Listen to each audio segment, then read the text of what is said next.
I did Botox on myself last week. This is one of my most favorite procedures kasi kita agad yung results. Papakita ko sa inyo.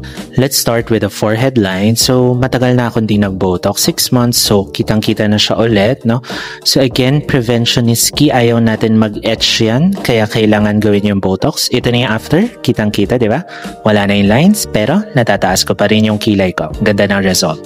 Next, yung frown lines, hindi ko yan masyado nilalagyan, no? Kasi kailangan malaman ng staff na galit pa rin ako. Eme lang. So, medyo kitang-kita na rin siya kasi nga medyo natagalan yung Botox ko. Okay? Ito na siya ngayon. Nagagalaw pa rin ito. Okay? Pero, significantly, nabawasan siya after 1 week. Let's go to the crow's feet. Ito yung pinakamalala ko, no? So, kitang-kita siya kasi medyo matagal na walang Botox. Okay? Let's look at it after 1 week.